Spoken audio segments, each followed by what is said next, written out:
Bonjour Geoffrey, bienvenue à l'OM. Merci.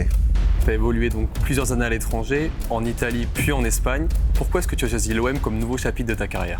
Pour une simple et bonne raison que c'est un challenge qui était passionnant pour moi, dans un club dont on sait ce qu'il représente en Europe. J'ai adhéré au projet qui m'avait été vendu par le staff, par la direction. C'est vraiment ça qui a penché. On sait tous que jouer dans ce stade aussi, c'est quelque chose de spécial pour un joueur de foot. Tu vas donc retrouver Marcelino, un coach que tu as déjà connu à Valence lorsque tu y étais. Quelle est ta relation avec lui? Plutôt bonne. C'est vrai qu'on a connu de belles années. J'ai eu la chance de gagner un titre aussi avec lui, donc on est resté sur une note positive et on va essayer de continuer cette belle histoire qui a commencé du côté de l'Espagne, ici en France. Est-ce que tu peux un peu nous décrire ses méthodes de travail humainement? Moi, je vais laisser le peuple le découvrir, mais si je peux dire quelques mots, c'est quelqu'un de vrai, d'exigeant, déjà envers lui-même, envers ses joueurs. Je dirais que c'est quelqu'un d'humain, c'est quelque chose aussi qui est important aussi dans le football. Tu fais donc ton retour en championnat de France après l'avoir quitté en 2015. Quel regard est-ce que tu portes sur l'évolution de la Ligue 1 depuis ton départ? Je trouve qu'il y a une grande évolution. C'est vrai qu'en France, on a toujours eu des joueurs de talent. Je pense que les équipes se sont plus armées tactiquement aujourd'hui. Donc c'est un vrai championnat qui a vraiment progressé ces dernières années. Donc je suis curieux de le redécouvrir encore une fois.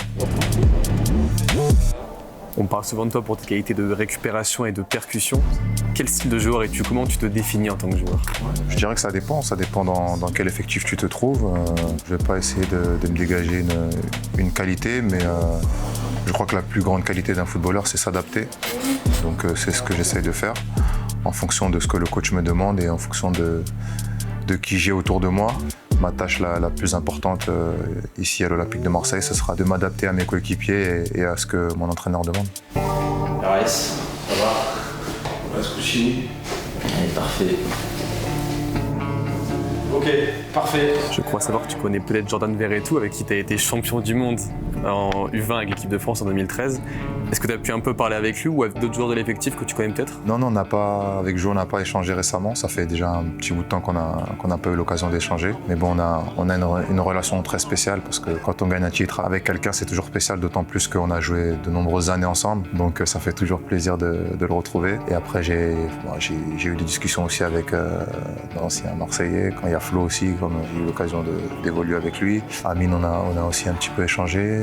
Il y a Cédric Bakambu aussi, on a pu échanger un petit peu. Et plein d'autres, mais je ne vais pas tous les citer parce que j'ai peur d'en oublier.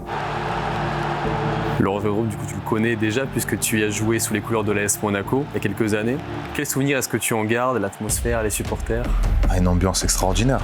En étant joueur de l'Olympique de Marseille, on ne peut pas rêver mieux. Jouer devant un stade qui est chaque week-end plein, c'est un rêve pour un joueur de foot. Je pense qu'on a tous commencé le football quelque part pour vivre ce genre de moment. Et bien évidemment que c'est quelque chose qui pèse dans la balance pour un choix aussi. Donc, ce que je retiens de ça, c'est quelque chose d'extraordinaire, difficile quand on vient en tant qu'adversaire. Donc je suis impatient de le découvrir en étant à la maison.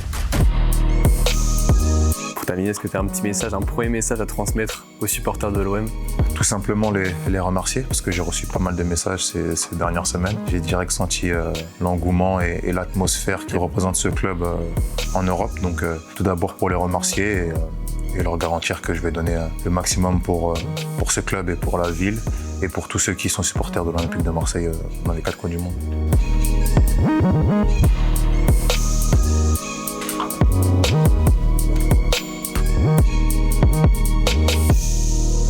Allez l'OM!